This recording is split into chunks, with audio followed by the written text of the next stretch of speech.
तो मैंने एक वाटर प्यूरिफायर लिया है क्योंकि कुछ दिन से मैं बहुत ज़्यादा परेशान थी। एटमबर्ग का प्यूरिफायर,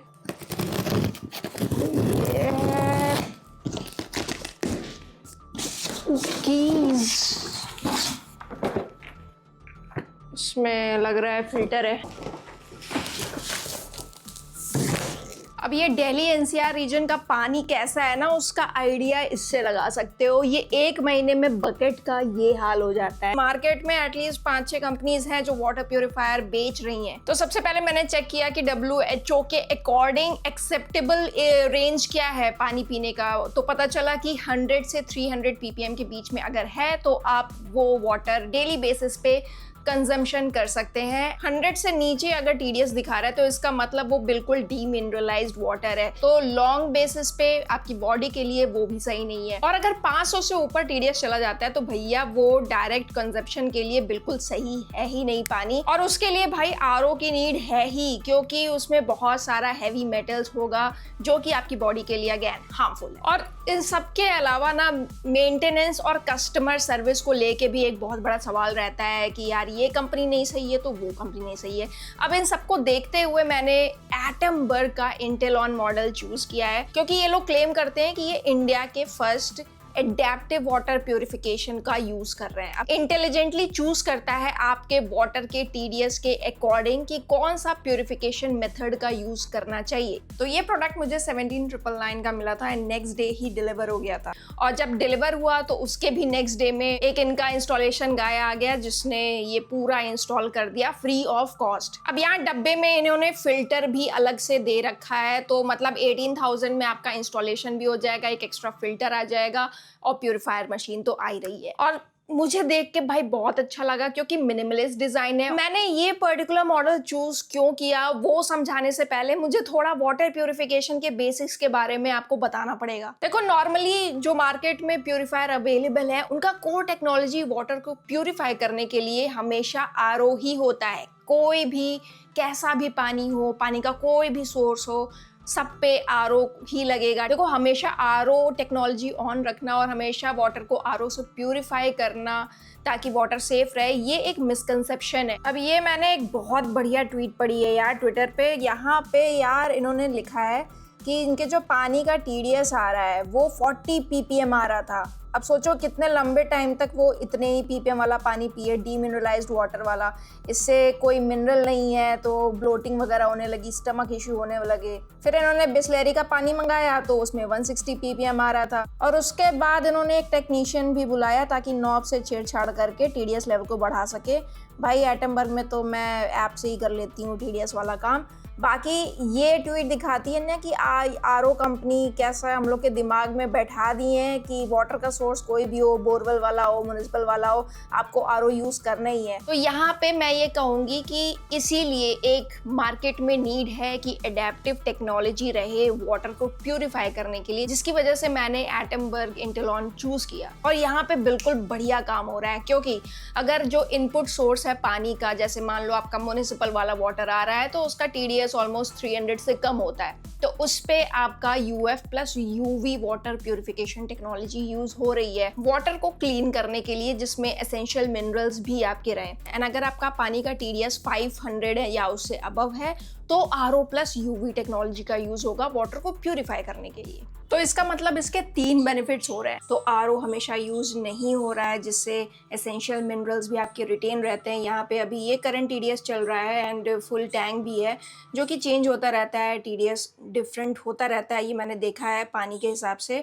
और सेकंड बेनिफिट ये है कि क्योंकि RO हमेशा यूज़ नहीं हो रहा है तो जो यहाँ से वेस्टेज निकलता है पानी का वो भी इतना ज़्यादा नहीं रहेगा, जिससे हमारा थर्ड बेनिफिट आ जाता है कि जो RO मेम्ब्रेन है वो जल्दी जल्दी ख़राब नहीं होगा। तो लॉन्ग टर्म बेनिफिट ये है कि आपको अब मेंटेनेंस कॉस्ट जो है वो लो आएगा। एंड ये एटमबर्ग होम ऐप आपको इंस्टॉल करना पड़ेगा। यहाँ पे इंटेलॉन वाटर प्योरीफायर जो आपका है उससे कनेक्ट हो जाओगे। एंड यहाँ पे देखो जो मोड्स है वो दिए हुए हैं। एंड फिलहाल देख सकते हो कि जो इनपुट TDS का रहता है, आउटपुट TDS अभी 155 पे है। और वाटर प्योरीफायर हेल्थ चेक कर सकते हो, तो यहाँ पे जितना अर्जा पुर्जा लगा हुआ है ना, कि देखो नंबर वाइज आप देख सकते हो कि सबकी हेल्थ दिखा रही है। अभी सब 99% पे है।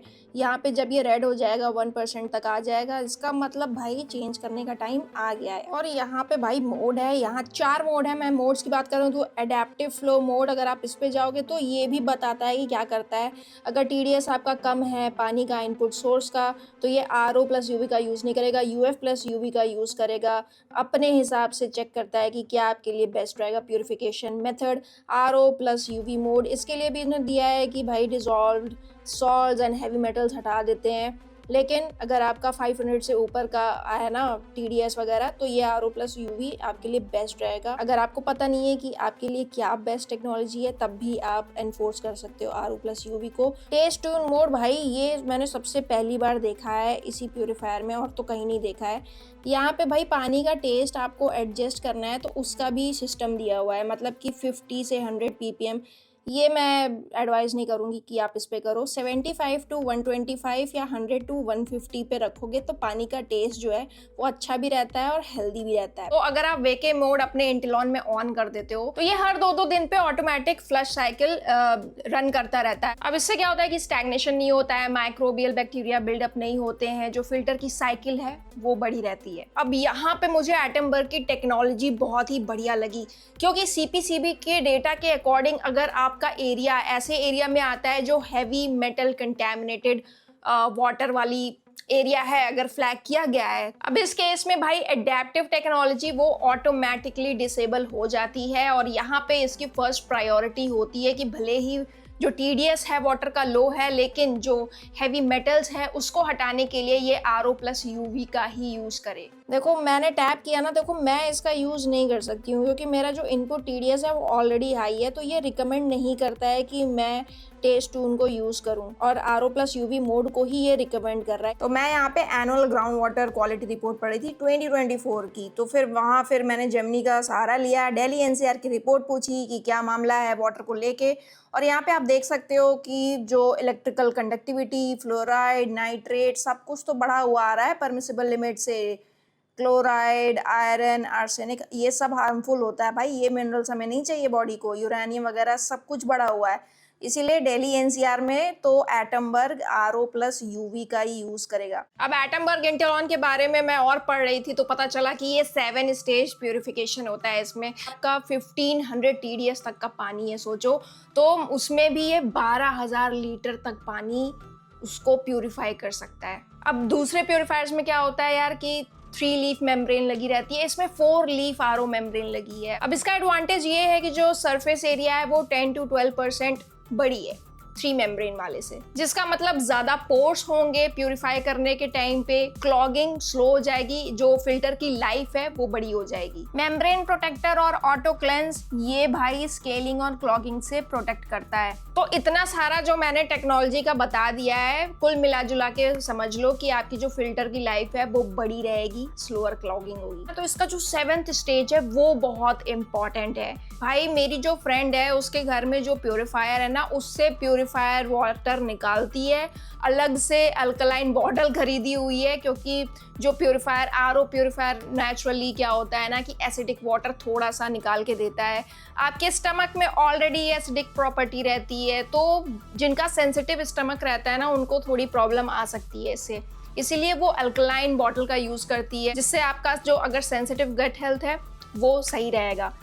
तो यहाँ पे ऐसा करने की मुझे बिल्कुल नीड नहीं है कि अलग से बॉटल खरीदनी पड़े। तो ये अल्कलाइजर जो है भाई पानी को अल्कलाइन बनाता है, एसिडिक नहीं। और इन सब में मैं बताना भूल गई भाई, इसकी पूरी कैपेसिटी 8 लीटर की है। अब एटमबर्ग में एडवांस्ड RO सिस्टम है, मतलब, और उसमें भी 1:1 का रिकवरी रेशियो है, मतलब 1 लीटर पानी को प्यूरिफाई करने के लिए आपका 1 लीटर वाटर ही वेस्टेज में जा रहा है इसका RO+UV मोड में, और इसीलिए मेरे हिसाब से ये काफी सस्टेनेबल प्रोडक्ट है मार्केट में। अब एक और इम्पोर्टेंट मुद्दे पे बात कर लेते हैं, वो है वारंटी। क्योंकि बहुत सारे प्यूरिफायर में क्या होता है, 1 साल की तो वारंटी मिल रही है और उसमें हिडन चीजें भी रहती हैं यार, जैसे कि कंजप्शन लिमिट हो जाएगी 6000 लीटर वाली, TDS लिमिट रहेगी 1000 ppm, और फिर आप यार आफ्टर सर्विस में क्या है कि परेशान हो जाओगे, कोई कॉल कर रहे हो कॉल पे नहीं आ रहा है या फिर एक्स्ट्रा पैसे खर्च हो रहे हैं। इंटेलॉन में आपको मिलता है 2 साल की अनकंडीशनल वारंटी, और इसमें क्या होता है कि इसमें कोई पैसे आपके नहीं लगने वाले हैं, चाहे फिल्टर खराब हो जाए चाहे कुछ खराब हो जाए, और साथ में कोई यूसेज लिमिट नहीं है भाई। और फिर मान लो 2 साल खत्म हो जाते हैं, जो भी फिल्टर की कंडीशन खराब होगी बस वही चेंज होगा, उसी का पैसा आपको खर्चना पड़ेगा। एंड मैंने ये चीज पता की थी कि भाई वर्स्ट केस में मान लो सब कुछ ही खराब हो गया तो कितना खर्चा आएगा, तो बताया गया कि अराउंड 4000 के होगा, और जब रिप्लेस्ड कंपोनेंट होगा उस पे फिर से आपकी 2 साल की वारंटी लग जाएगी। मतलब कि एनुअल खर्चा 2000 से ऊपर का नहीं जाएगा। अब दूसरे आरओ कंपनीज की बात करें ना, तो एएमसी में आप एनुअली 5-6 हजार पे कर देते हो। तो अगर मैं लॉन्ग टर्म की सोचूं ना, शॉर्ट टर्म की ना सोचूं, तो जो पैसा आप सेव कर रहे हो वो बहुत ज्यादा सेव कर रहे हो कंपेयर टू अदर्स। और इनका डिस्ट्रीब्यूशन नेटवर्क वैसे काफी अच्छा है, क्योंकि जो मेरा टाउन है भाई, मैं वहां का भी पिन कोड डाल के देखी इनकी साइट पे कि वहां पे ये प्रोडक्ट पहुंच जाएगा कि नहीं, वहां पे भी within a week delivery दिखा रही थी। वैसे इस प्रोडक्ट का लिंक मैं डाल दूंगी अपने डिस्क्रिप्शन में, अगर आपको चाहिए हो तो वहां से ले सकते हो। ये तो अमेजोन की साइट पे अभी 16,899 का मिल रहा है, तो थोड़ा और कम का मिल रहा है ये। एंड अगर रिव्यू सेक्शन में जाए तो मैंने देखा कि काफी लोग वैसे इम्प्रेस लग रहे हैं, रेटिंग तो अच्छी मिली है इसमें। सो ये था मेरा ओवरऑल एक्सपीरियंस इस प्रोडक्ट को लेके, और इस तरह के वीडियो मैं बनाती रहती हूँ, तो मुझे सब्सक्राइब कर लेना ताकि और ऐसे जानकारियां मिलती रहे आपको। Bye bye.